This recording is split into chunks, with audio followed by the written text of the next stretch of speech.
Hello दोस्तों, बात करते हैं पंजाब नेशनल बैंक की। और आप देखिए 2.5% के आसपास, 3% के आसपास की रैली आज इसमें बेहतरीन दिखाई है। और आप ये देखिए कि इसमें जो एक ग्रोथ आज आई है वो एक्सपेक्टेड थी बहुत ज़्यादा, और अनएक्सपेक्टेड भी। अनएक्सपेक्टेड इसलिए थी, सबसे पहले एक्सपेक्टेड की बात करें तो एक्सपेक्टेड इसलिए स्टॉक था, या ये रैली इसलिए एक्सपेक्टेड थी क्योंकि कल के दिन गिरावट हुई थी और हमें पता था कि एक दिन का करेक्शन जोन इसमें बन रहा है, और वही हमने इन्फॉर्म भी किया था आपको संडे को। बहरहाल अगर हम बात करें आज के एक्सपेक्टेशंस के, तो ये ठीक ठाक 2.5-3% की गिरा और उछाल के साथ बंद हुआ है हमारा। और आप देखिए कि बाजार दबाव में था, ठीक है। इसी दबाव की मैं बात कर रहा था पिछले दिनों भी कि बाजार हमारा दबाव में आ सकता है, बट जो नया डेटा आया है, एफआईआई का फ्लो जिस तरह से बना हुआ है वो एक फॉल्स डेटा नहीं है, और एक जो फ्लो बन रहा है वो लगता है अगले कुछ समय तक और बना रह सकता है और बाजार नई ऊंचाइयों तक पहुंच सकता है, ठीक है। बाजार को प्रिडिक्ट करना मुश्किल है इस समय पर, क्योंकि बाजार बहुत ऊपर चढ़ चुका है और इस ऊंचाई को अनुमान लगा पाना किसी के लिए भी संभव नहीं था। डीआईआई पिछले दिनों नेट बायर्स में कन्वर्ट हो गए थे दोबारा से। आप फ्राइडे का अगर ट्रेडिंग सेशन देखेंगे तो एफआईआई ने भी नई नई मतलब खरीदारी नहीं की थी फ्राइडे को। वो इसलिए क्योंकि आप देखिए कि बाजार जब ऊंचाइयों पर गया तो उसके बाद उन लोगों को भी लगा कि ये सस्टेन नहीं करेगा। आप एफआईआई का डेटा देखेंगे तो वहां से बिकवाली का माहौल शुरू हुआ था, बट जैसे ये 15,000 के ऊपर पहुंचा है तो लोगों को पता लगा कि ये सस्टेन कर सकता है, ये यहाँ टेस्ट नहीं कर रहा है इस लेवल को, ये ऊपर की ओर बढ़ता ही चला जाएगा। तो आप देखिए फिर भी थोड़ी गिरावट का माहौल जरूर बना है, क्योंकि प्रॉफिट बुकिंग दर का जो माहौल है वो अभी भी है मार्केट में। आप देखिए निफ्टी बैंक 0.2% के आसपास ग्रोथ में है, बाकी सारे इंडेक्सेस को देखें हम पुराने, तो वहां पर गिरावट का माहौल बनता हुआ दिखाई देता है। निफ्टी फाइनेंशियल सर्विसेज भी हमारा थोड़ा ग्रोथ में है, बट उसकी नहीं बात करेंगे अभी हम बात करते हैं निफ्टी बैंक की। तो आप देखिए 0.2% का ग्रोथ इसमें है। एंड ओवरऑल अगर सेंसेक्स की बात करें हम, तो आप देखिए यहाँ पर भी एक गिरावट का माहौल बना है। जो पिछले दिनों 51,450 के आसपास का लेवल टेस्ट किया था, वहां से आज ऊपर गया है 51,800 का लेवल टेस्ट किया। आप सोचिए कि इतना ऊंचा अगर 400-450 का हाई बनाया है, तो उसके बाद इस लेवल को टेस्ट करके थोड़ी सी गिरावट का माहौल जो देखने को मिला है वो वही कारण है कि प्रॉफिट बुकिंग आई है बाजार में, ठीक है। पर वो प्रॉफिट बुकिंग हमारे पंजाब नेशनल बैंक में नहीं आई है, ठीक है। तो ये अच्छी बात है हमारे लिए। तो इस वीडियो में हम बात करेंगे कि क्या पीएनबी का स्टॉक यहाँ से अब ऊपर जाएगा, हमारा यहाँ से ऊपर कितना निकल सकता है, और क्या टारगेट लेके चल सकते हैं। शॉर्ट टर्म टारगेट है, एक लॉन्ग टर्म टारगेट है।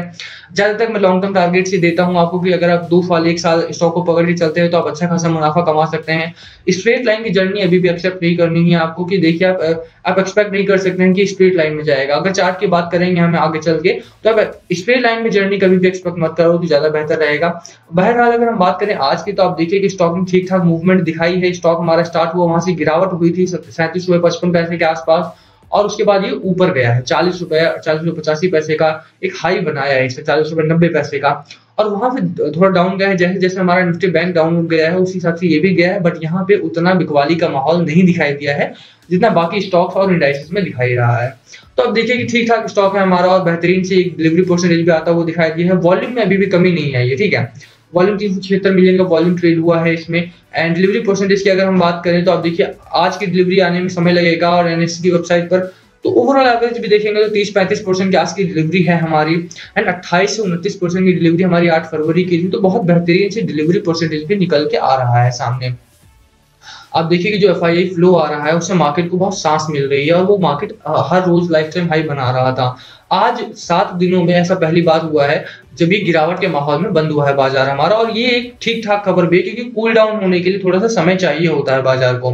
अभी जो ऊंचाइयां हैं इसकी उसे थोड़ा कूल डाउन का समय मिलेगा, तो ये आगे आने वाले समय में और ज्यादा ऊपर जाने की उम्मीद आप कर सकते हैं, ठीक है। तो शॉर्ट टर्म टारगेट की हम बात करें तो यहाँ पर हम एक न्यूज पर आ जाते हैं, और आप देखिए कि पंजाब नेशनल बैंक को शेर खान ने न्यूट्रल जोन में रखा है ओवरऑल और होल्ड रेटिंग के साथ, और यहाँ पर 42 रुपए का टारगेट है। तो शॉर्ट टर्म में आप ये टारगेट हासिल कर सकते हैं। अगर आप शॉर्ट टर्म में बाय करके बैठे हैं इस स्टॉक को, तो आप शॉर्ट टर्म में 42 रुपए का एक टारगेट लेके चल सकते हैं। हालांकि मैं शॉर्ट टर्म में बाइंग करने की सलाह नहीं देता हूं किसी को भी, शॉर्ट टर्म में ना बाय करें तो भी ज्यादा बेहतर रहेगा। लॉन्ग टर्म का एक अगर आप बात करेंगे तो लॉन्ग टर्म के लिए यही ज्यादा बेहतर रहेगा। आप चलते हैं चार्ट पर और लॉन्ग टर्म की एक बात करते हैं, लॉन्ग टर्म में कितना आप बना सकते हैं। तो अब देखिए कि चार्ट हमें ठीक ठाक दिखाई देता है, यहाँ पे चार्ट बहुत ज्यादा वीक नहीं है। जिस तरह से पिछले दिनों 32 रुपए का लेवल टच किया था इसने यहाँ पर, और वो वहां से अब थोड़ा सा ऊपर की ओर भागता हुआ दिखाई दिया था आफ्टर बजट, और बजट के बाद की भी हम बात करें तो वहां पर भी एक अच्छा खासा मोमेंटम बना था हमारा, ठीक है। एक जो रेजिस्टेंस जोन मैंने आपको बताया था 39.70 का, वो इंट्राडे में तो ब्रेक हुआ, बट ओवरऑल हम बात करें डिलीवरी में तो ब्रेक नहीं हो पाया वो, और वहां से एक अब थोड़ी सी नीचे बंद हुआ है, बट कोई नहीं, आगे आने वाले समय में ये लेवल हमारा देखने वाला होगा। मुझे लगता है कि ये लेवल दोबारा टेस्ट करके ऊपर जाएगा। एक जो सपोर्ट जोन की हम बात कर रहे थे पिछले दिनों भी 37.50 रुपए 37.45 का एक स्ट्रॉन्ग सपोर्ट जोन हमारा बनता है, और यहाँ तक स्टॉक हमारा नहीं गिरेगा। एक दिन का करेक्शन था, कूल डाउन होने के लिए समय चाहिए होता है। वो कूल डाउन पीरियड मंडे को था हमारा, जब इसे 5% के आसपास की गिरावट देखने को मिली थी, ठीक है। और ये प्रिडिक्टेड था, ये कोई बहुत एक्सपेक्टेड था, बहुत अनएक्सपेक्टेड नहीं था वो गिरावट भी, ठीक है। क्योंकि जब स्टॉक इतनी तेजी से ऊपर जाता है तो वहां पे थोड़ा सा गिरावट का माहौल बनता ही है, तो उसको एक्सपेक्ट करना था आपने। और वहां पर अगर जिन लोगों ने, जिन रिटेल इन्वेस्टर ने उस गिरावट को बचाया है, वो आगे आने वाले समय में अच्छी खासी रैली को भी एंजॉय करेंगे ही। आप देखिए कि पंजाब नेशनल बैंक का जो स्टॉक है हमारा, ब्रांचेस एक्सपेंशन नहीं करना है उसको ज्यादा। और पिछले दिनों खबरें भी आई थी कि जो इसका लोन है भूषण पावर से जो लोन था वो रिकवर हो रहा है। और एनसीएलटी ने भी बोला कि 4,000 करोड़ के आसपास का लोन वो रिकवर करवाएंगे, 12,000 टोटल है उनका। और वहां से आप देखिए कि थोड़ा थोड़ा करके जो पंजाब नेशनल बैंक का एज अ बैंक भी देखा जाए, इंस्टीट्यूशन देखें, तो वो स्ट्रॉन्ग मोमेंटम की तरफ, रिकवरी की तरफ चल निकला है। तो यहाँ से आने वाले समय में आप देखेंगे जो हमारा स्टॉक है वो धीरे धीरे करके 50 एंड देन 60 की ओर बढ़ता हुआ दिखाई दे सकता है आपको। मैं अगर लॉन्ग टर्म की बात करूं तो पीएनबी में एक डिस्ट्रेस्ड स्टॉक है, इसमें कोई दो राय नहीं है। बाइंग करना खतरनाक हो सकता है इसमें इस समय पर भी, क्योंकि बाजार ऊपर है बहुत ज्यादा, तो नई पोजीशन ना ले। बट जिन लोगों ने बाइंग कर रखी है उनके लिए एक अच्छा उपाय, एक अच्छी स्ट्रेटेजी ये होगी कि अगर वो होल्ड करते हैं तो आप 1 साल, 1.5 साल, 2 साल अगर होल्ड करते हो तो ये स्टॉक 80 to 100 रुपीज का आपको टारगेट अचीव करके दे सकता है, ठीक है। वो टारगेट मेरा अभी भी है, बट आपको 2 साल इसमें रुकना पड़ सकता है, 2 साल, 2.5 साल आपको रुकना पड़ सकता है। और लॉन्ग टर्म की ही बात करूंगा मैं, ठीक है। अब बात करें कि बाय करना है या नहीं करना, तो देखिए बाय और सेल का कॉल आपका होना चाहिए सोलली, क्योंकि अगर आपको स्टॉक पे कॉन्फिडेंस है तो आप बाय करते हैं, आपको स्टॉक पे कॉन्फिडेंस नहीं है तो आप सेल करते हैं। तो वहां पर स्टॉक में कन्विक्शन होना जरूरी रहता है। अगर आपको कन्विक्शन है तो आप होल्ड करके रखेंगे, जब ये गिरेगा तब भी।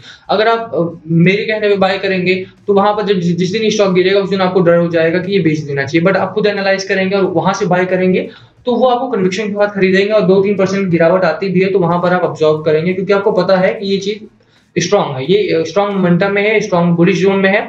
तो वहां से आप आगे बढ़ने के आप स्टॉक को रखेंगे, होल्ड करेंगे, ठीक है। तो बाय एंड सेल का सोलली डिसीजन आपका होना चाहिए। बट उसके बावजूद मैं यही कहूंगा कि ये स्टॉक ठीक ठाक है, होल्ड करने के लिए मेरी भी रेटिंग रहेगी। अगर किसी ने बाइंग कर रखी है तो होल्ड करोगे तो आने वाले समय में अच्छा खासा प्रॉफिट बना सकते हो। मेरा जो टारगेट है वो 80 से 100 रुपए का मेरा एक टारगेट रहेगा, 1 से 1.5 साल, 2 साल का।